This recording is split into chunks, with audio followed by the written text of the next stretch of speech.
Ninakusalimu kwa jina lipitalo majina yote, jina la Bwana wetu Yesu Kristo.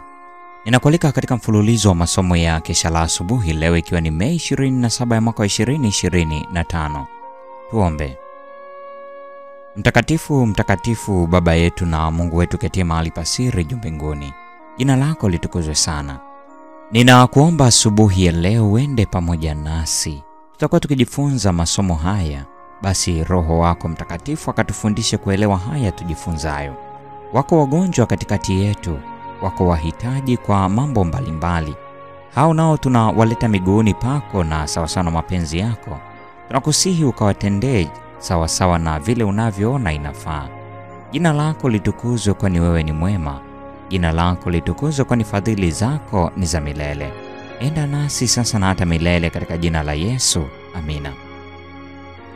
Mada ya leo inasema Kristo ni kiini cha sheria. Imejengeka katika kitabu cha Warumi sura ya 3 ya 31.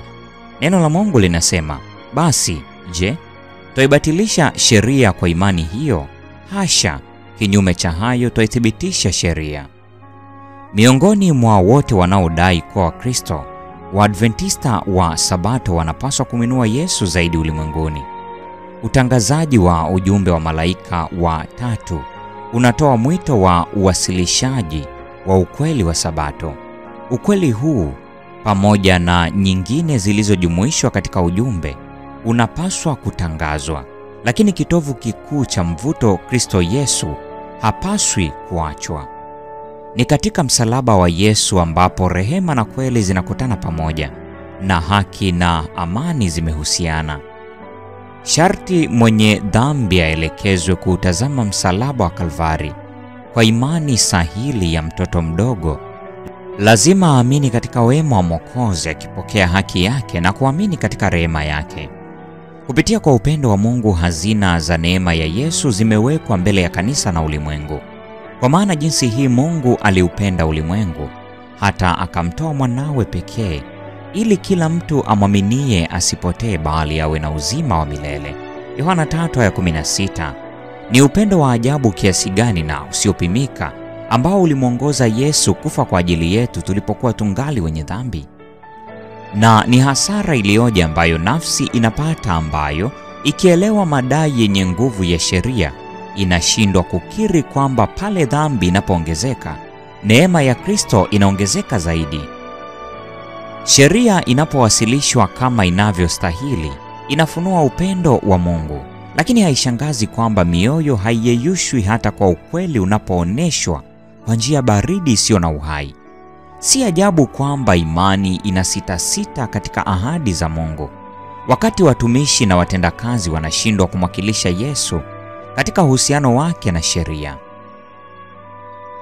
Hebu mwalimu wa ukweli amjulishe mwenye dhambi ukweli halisi juu ya Mungu Baba angojeaye kwa upendo wenye shauku ya kumpokea mpotevu arudie nyumbani.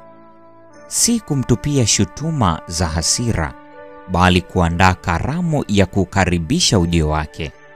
Laiti sote tungeweza kujifunza njia za Bwana katika kuongoa roho.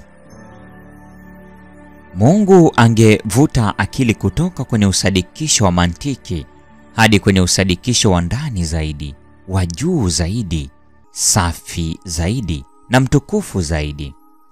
Mara nyingi mantiki ya kibinadamu imekaribia kuzima nuru ambayo Mungu angeiangaza katika miale iliyo wazi, ili kuwasadikisha wanadamu kwamba Bwana wa asili anastahili sifa na utukufu wote, kwa sababu yeye ndiye muumba wa vitu vyote.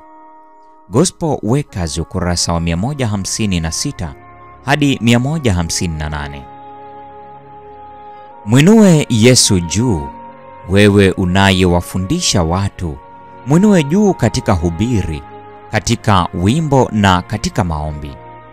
Hebu nguvu zako zote zielekezwe katika kuzielekeza roho zilizochanganyikiwa, tatizo, zilizopotea kwa mwana kondoo wa Mungu.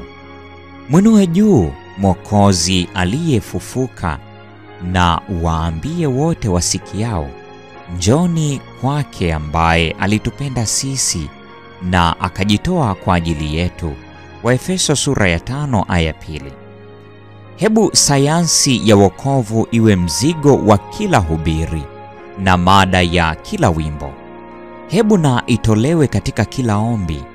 Onesha neema na ukamilifu wa Mwokozi. Gospel Workers, ukurasa wa 160. Huu ndio mwisho wa tafakari ya somo hili la Kesha la Asubuhi siku ya leo. Neema ya Bwana wetu Yesu Kristo, pendo la Mungu na ushirika wa Roho Mtakatifu dumu kuwa nasi sasa na hata milele. Amina.